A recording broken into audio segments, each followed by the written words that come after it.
The stock market is experiencing its longest stretch without a 2% sell-off since the financial crisis, with the S&P going 377 days without a 2.05% decline. Mm-hmm. So what does this indicate about the current state of the market? And today, a lot of stocks were down. Not all of them, but a lot of stocks were down today, especially a lot of tech stocks. Nasdaq was down. Yeah. What does it say? 2 tech, 2 index, no stress. The publicly traded equities market is the only market that the richest people on earth will tell you is guaranteed to go up through lobbying, and then people wonder when is it going to crash. It's the one, I said this on Stock Club call yesterday. There are certain things that you can't invest in even if you have the capital. But the one sliver they'll give us, the little breadcrumb, is the public equity markets, and Vanguard, BlackRock, two of the most powerful companies on earth.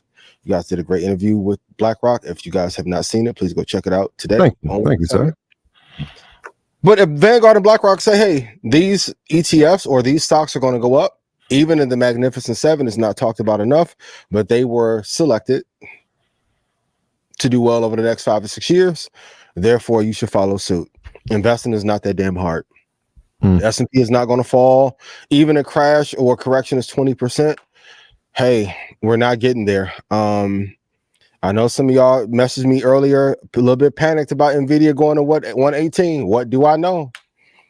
I'll break it down later for you in a presentation as to why.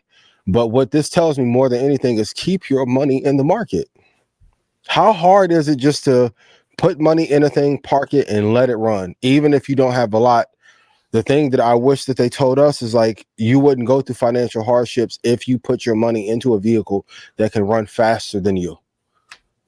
That's it. We're not going to have a big crash anytime soon. Even if Trump gets in, they'll change the allocation to go in favor of the companies that will do well under his leadership.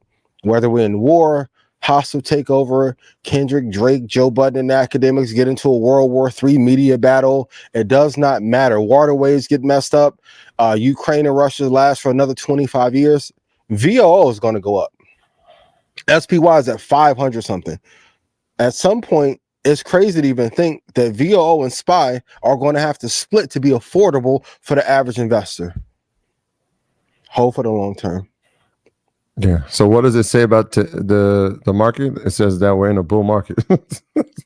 That's what it says. And like you said, like when to stay up, it obviously is going to increase over time because historically that's what it's done. And even if it doesn't, right, we're talking about a correction anywhere between 10 and 20%. I don't see it happen. There's no chart that indicates that, but a small pullback could happen. And so just be mindful of it. I wrote down some key numbers, right? So even if it falls back to 5,200, you're talking about a 5% pullback. Yep. So 5,200, I mean, these are just key numbers just to keep in mind. That's a 5% pullback. At today, where are they at? 54.60. So that's a key number. And when I'm using that number is because I'm looking at the 50-day moving average, pretty much. Yep. Right. So if I look at the 50-day, if it touches that, it'll be at the 5,200 mark. The next one to look at would be the 200-day moving average, which is just around 48.40. If it gets there, even that is a 13% pullback. Not even, I mean, it kind of falls in that early correction phase. But those are just two indicators that I would look at.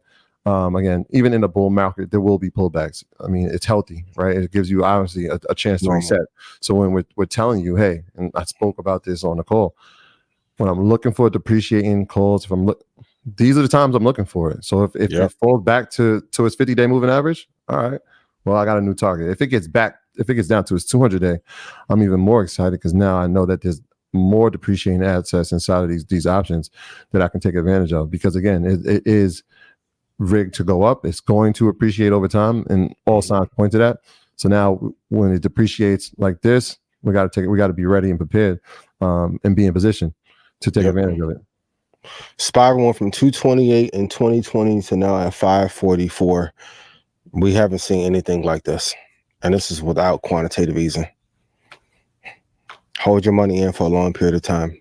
And even if and then when the crashes come, like October of 2022, everyone was panicked, like, okay, is it like, hold for the long term. They trick our community into thinking crashes are going to come to keep us on the sideline, so we don't have any ways to close this wealth gap. at all.